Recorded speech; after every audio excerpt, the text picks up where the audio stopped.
Paz del Señor.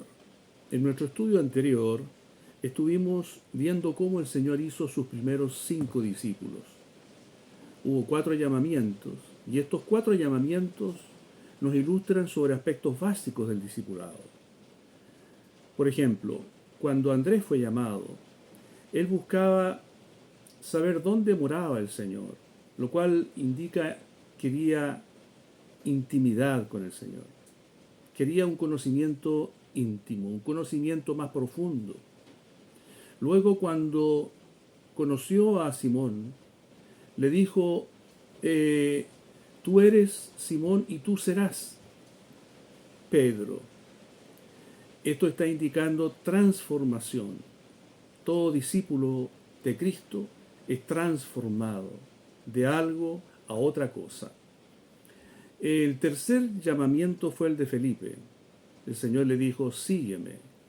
O también se puede traducir como viajemos juntos, acompáñame, caminemos, que significa entonces compañerismo en la jornada. El cuarto llamamiento fue el de Natanael y esto significa conocimiento. El Señor le dijo a Natanael, desde ahora conoceréis, veréis al Hijo del Hombre en tal o cual situación. Por lo tanto, estos 4 llamamientos ilustran estos 4 principios del discipulado. Primero, intimidad. Segundo, transformación. Tercero, compañerismo en la jornada. Cuarto, revelación o conocimiento. Ahora bien, después que el Señor hizo estos 5 discípulos, Juan continúa contándonos de lo que sucedió en el primer año de ministerio del Señor. Este primer año que algunos estudiosos han denominado el año oscuro, debido a que los otros 3 evangelistas, Mateo, Marcos y Lucas, no hacen ningún registro del ministerio público del Señor. Pero Juan sí.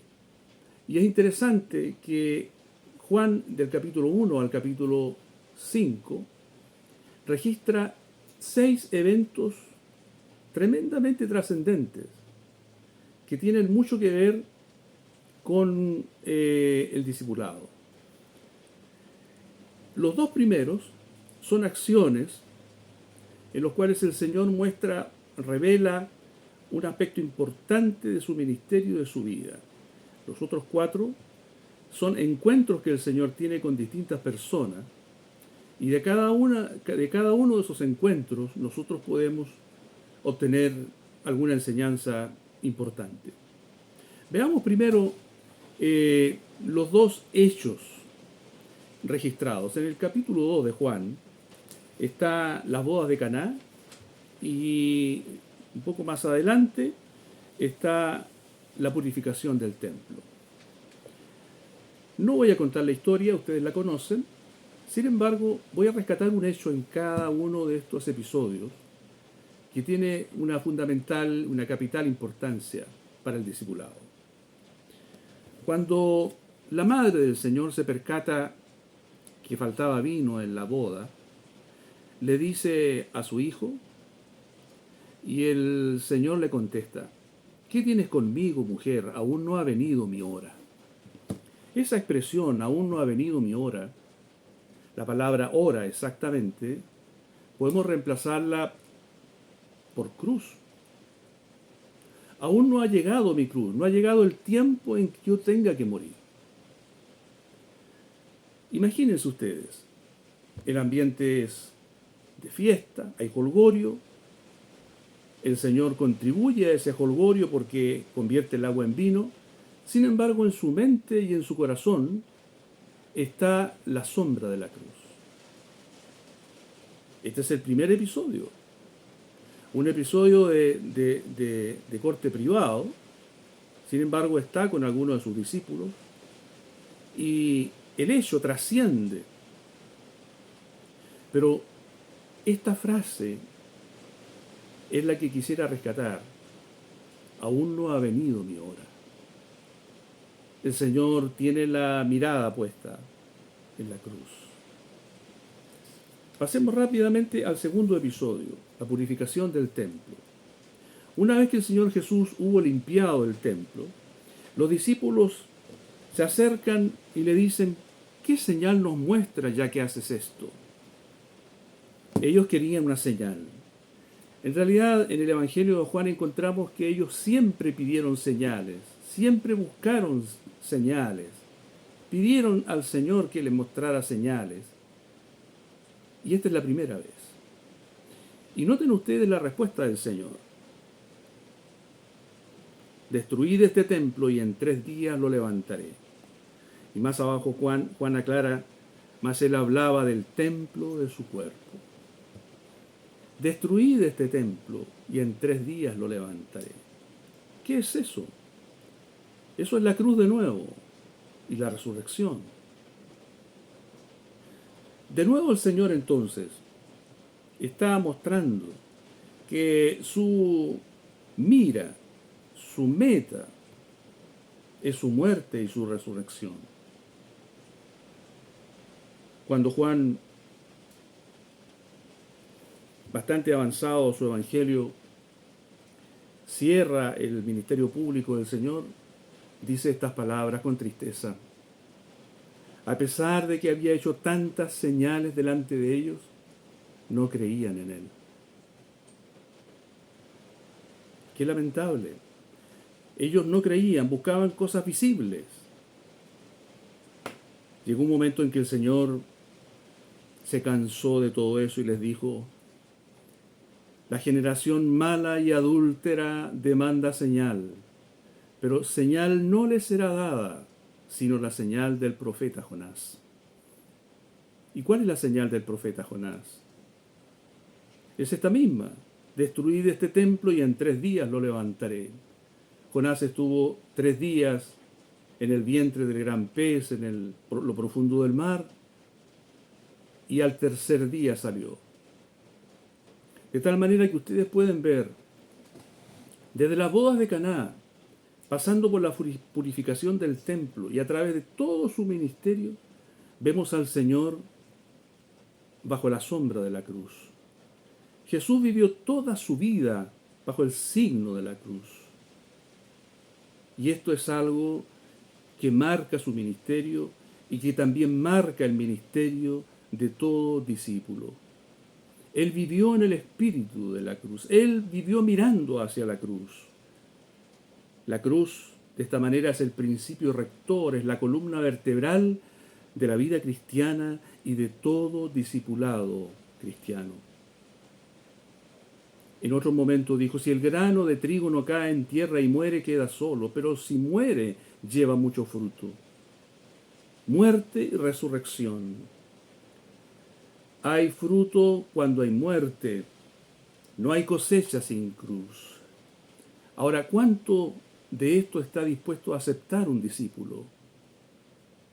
Porque la cruz no es obligatoria, la cruz es voluntaria. El Señor no la impone, tú la tomas o la dejas.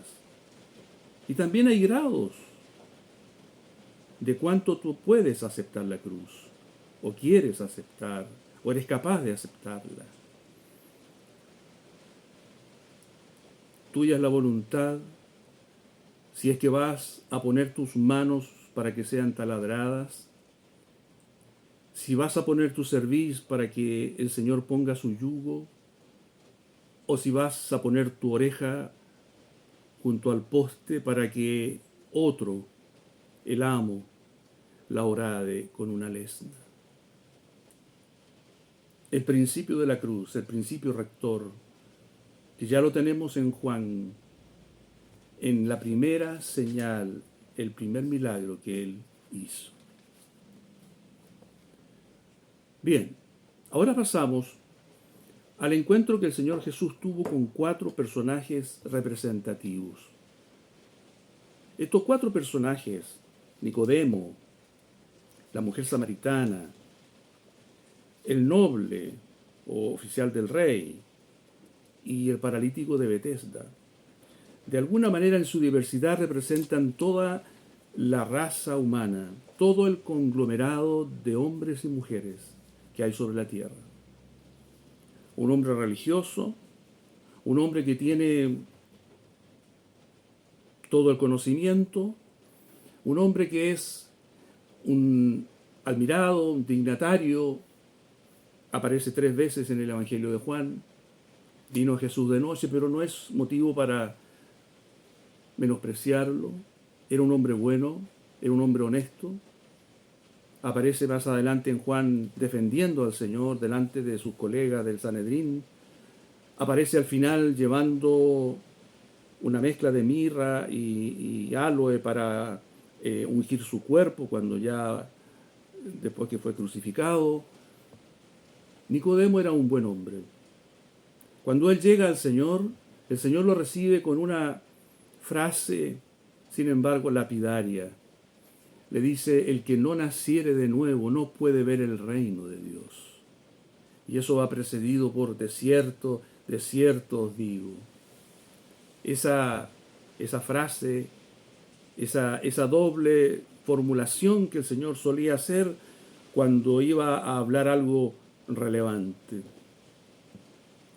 Nicodemo, al escuchar estas palabras, se da cuenta que él está fuera del reino, pese a todo lo que sabe, pese a todo su conocimiento, porque no hay nada que el hombre tenga, que el hombre posea en cuanto a recursos naturales, humanos, intelectuales, que pueda servirle a la hora de presentarse delante de Dios, o de entrar en las cosas de Dios, en el reino de Dios. Es absolutamente inútil, es absolutamente descalificado. Él era sabio, pero nosotros vamos a ver por la conversación que tuvo con el Señor, que él también era muy ignorante, no sabía cómo podía uno nacer de nuevo. Nunca lo había pensado y tal vez nunca pensó que él necesitara eso. El Señor, entonces, ¿quién es la verdad? Él es la verdad. Le mostró a Nicodemo su verdad, y su verdad lo horrorizó, lo espantó. Sin embargo, el Señor, que no solo es verdad, sino que también es gracia, le mostró su gracia. Y le dijo, Nicodemo, la solución para tu problema es mirar la serpiente que será levantada. La solución es la misma que tuvieron los judíos en el desierto. Tú conoces las Escrituras. Cuando la serpiente los mordió, miraron la serpiente de bronce y fueron sanados. Tú tienes que mirar al Hijo del Hombre cuando esté colgado y tus pecados serán perdonados. Así terminó la conversación con Nicodemo. La verdad primero y la gracia después. La mujer samaritana. La mujer samaritana nos revela y nos muestra otra faceta del Señor, que es la valentía para romper los moldes, los tabúes y para ir contra los convencionalismos sociales.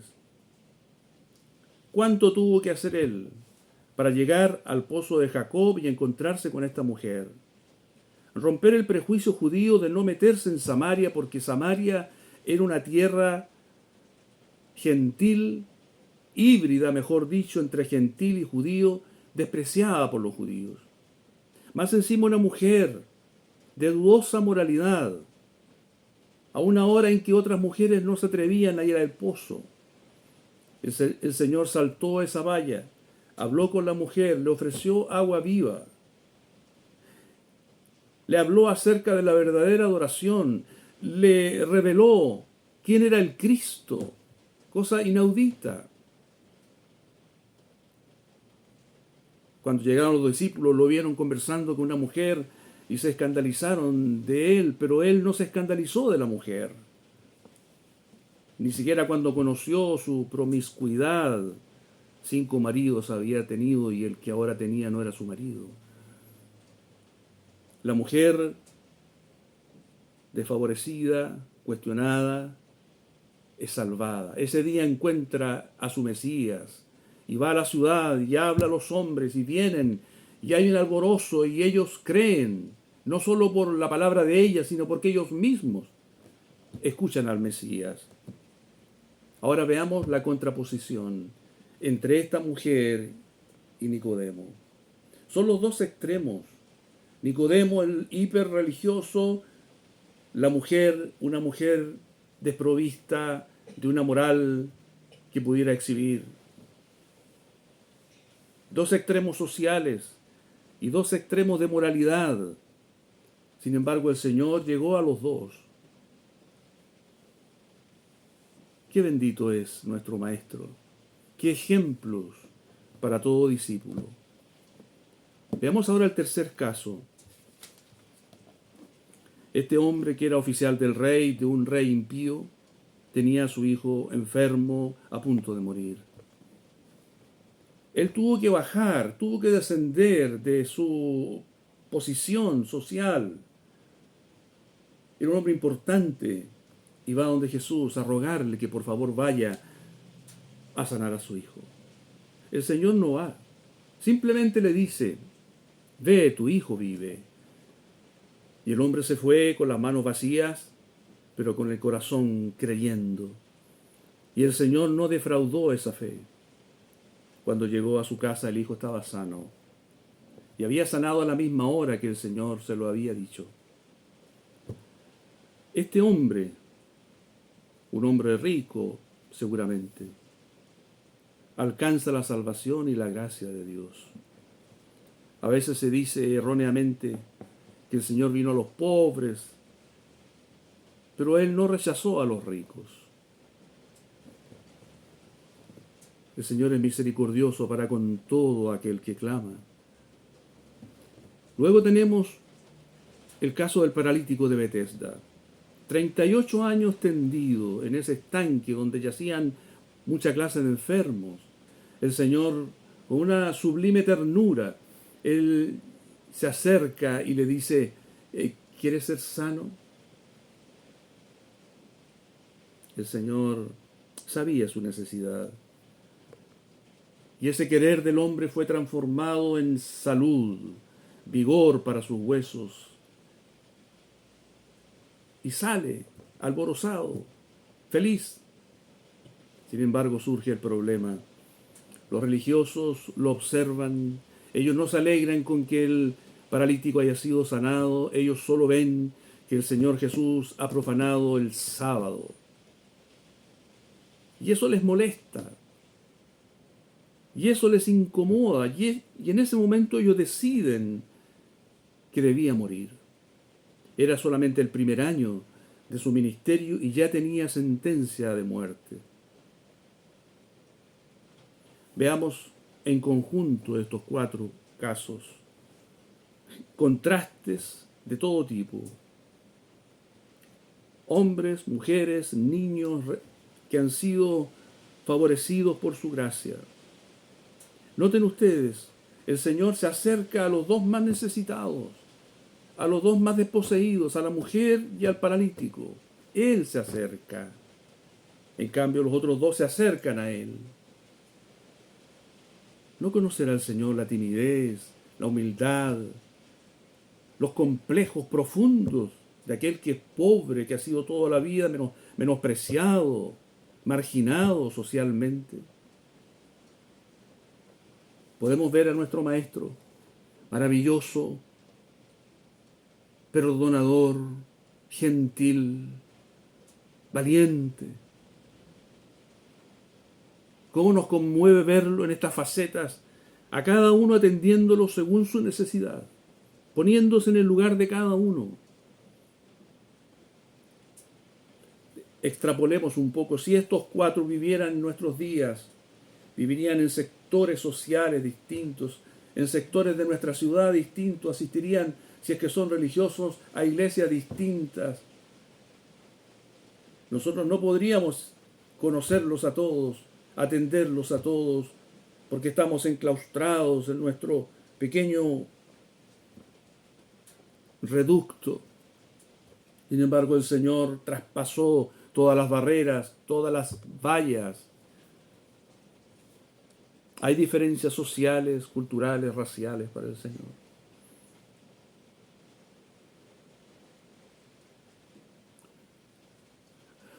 Lo único que importa es, para el Señor, dónde hay una llaga, dónde hay una miseria, miserias religiosas, miserias morales, miserias físicas, miserias económicas, es lo único que importa. ¿Dónde hay un corazón herido para sanar? ¿Dónde hay un corazón llagado para curar? Esta es nuestra misión, nuestra tarea, queridos discípulos de Cristo. Que el Señor en su gracia nos dé la fuerza, la ternura, el amor, la entrega, que nos hará dignos discípulos de tan digno Maestro. Que así sea.